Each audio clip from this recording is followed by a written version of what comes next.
Hey guys, it's Ben. I am the Pro Say coach here in Texas.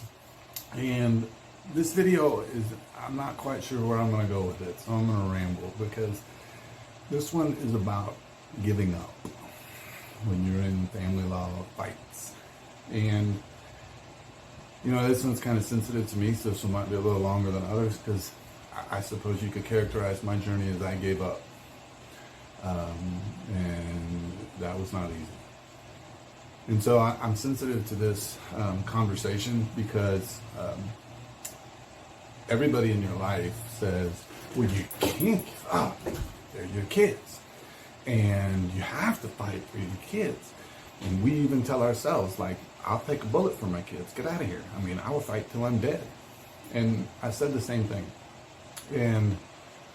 But some of you, there's a percentage of you out there that, you know, you've really considered giving up and what that looks like, and I want to talk about it for just a minute. So my own journey was almost 4 years long, and I went to court more times than I can count. And in my case, I'm a very anxious person by nature, and it sent my anxiety to seriously bad levels, and I ended up in the hospital several times. I've been self-employed for almost 20 years now, and it completely decimated my business. I couldn't focus. I couldn't do anything. I was a shell of a person. And in the end, I was ultimately suicidal, I would characterize it at the end, and I couldn't do it another minute. And in my case, I had a different previous marriage, where I had two other kids at home that needed me.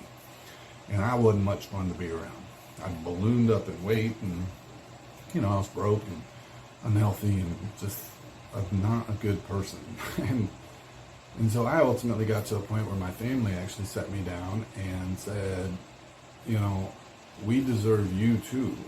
Like, you know, my parents, they set me down and said, you are our child, and you are dying, and you deserve a life, and you don't have one right now, and that's not going to work.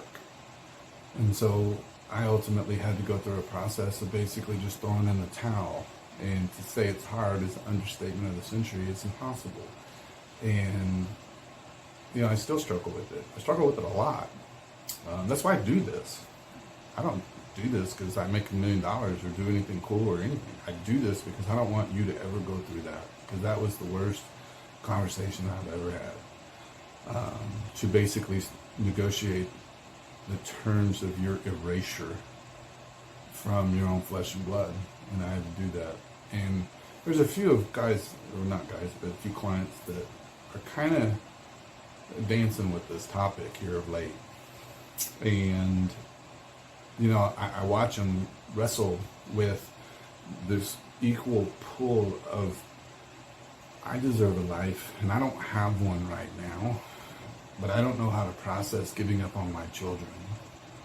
And so, you know, the only, I guess, lesson or piece of knowledge I can convey to anybody that might be considering any of this is to say, you're not giving up on your kids.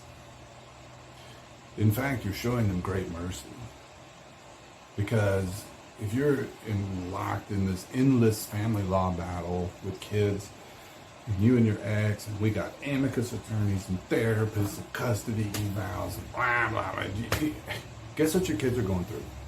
All of that bullshit. In my case, my son was 7, 8 years old. And he was on, I think, his 4th or 5th therapist that he went to twice a week. And all they did was drill into his brain every week. And he went from being a really confident, fun little guy to he was scared of his own damn shadow.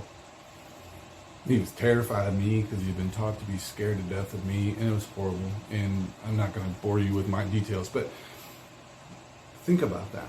What are your kids going through? What do they see? What do they experience? You know, how much conflict are they dealing with? In my case, I was able to say, well, look, I mean, my son is safe and clothed, and he's fed, and he has everything that he needs. And so I'm not saving him from some sort of physical abuse or harm, so he's okay. But what am I inflicting on him? I'm inflicting some pretty real emotional trauma on a young kid. And, back to my point is that you're not giving up on them, though. In my case, and I think everybody's case, is that it's okay to put down your end of the rope for a while. If your kid's 8 years old, who knows what changes? Give him some peace. Give your kids peace for a while. If you get to that point and you start really wrestling with that, they become 12 and say, you know what, Dad, Mom, I want to go live with you. That opens the door for you to do some different things. And you're stronger. Your kids are stronger. Your case has changed. Maybe your judge retired. That was a piece of shit. That's happened in my case. And things change, and you're in a better position to deal with things. Maybe nothing happens at 12. Maybe they just start coming around when they're 16 and they got wheels. They're out from underneath the other parent's control. They can drive. They stop by, and you start kind of having more contact and time. And and life happens. It's hard to not forecast a really long way, but you can only take it day by day. And so you're not giving up on your kids. And number two is don't give up on you, because you deserve a life too. And there are people in your life that love you. And that was really hard for me, because what kind of a life do I have if I lose a child? I don't want that life. But it took a while. But, you kind of start walking through it and saying, yeah, I do.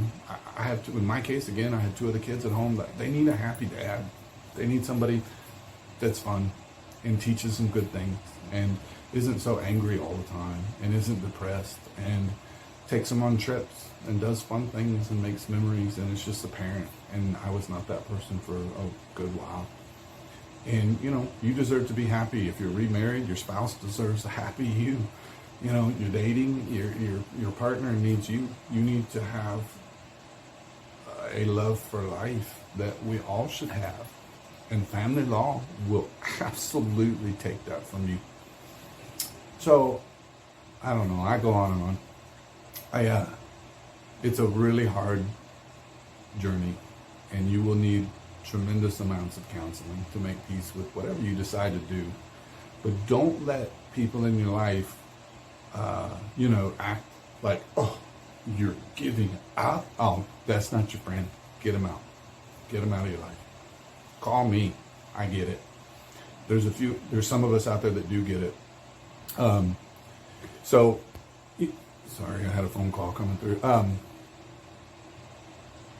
But don't give up on you. Don't listen to people that are giving you a hard time about stuff like that. And just remember that you're worth it. And think of your children and what you're really putting them through. Well, I know not you really putting them through, but this process. This system will grind your kids down to skeletons. Save them from that. Maybe that's your peace you get, is that you get to go to bed knowing you're the one that saved them, even if it cost you so high. It cost you so much. But that's your peace that you get to sleep with and wake up each day and get stronger and get happier and get healthier. And you never know. You never know. And you know what? It's like everybody will tell you, well, your kids will come back someday and they'll know the truth. Man, that's some bullshit, because that sure as hell doesn't help when they're 8. So that doesn't help not one damn bit to rob a parent of their childhood. And, so kind of brush it off if you can and be positive. Nah, I think they'll come back at 12. And then if they don't, okay, well, maybe 16. And if they don't, you know what? They may not. They may not come back until 32. But just make sure that you are being authentic with yourself and your own emotions and your own value to yourself, but also to those that love you. All right, I'll stop, because I'll start crying. It's a hard topic, and I hate it, and those are very difficult conversations for me when I have them, and it's even hard for me still to talk about it, because it wrecked me pretty bad. So, have a great week, and I'll talk to you guys soon. Thanks so much.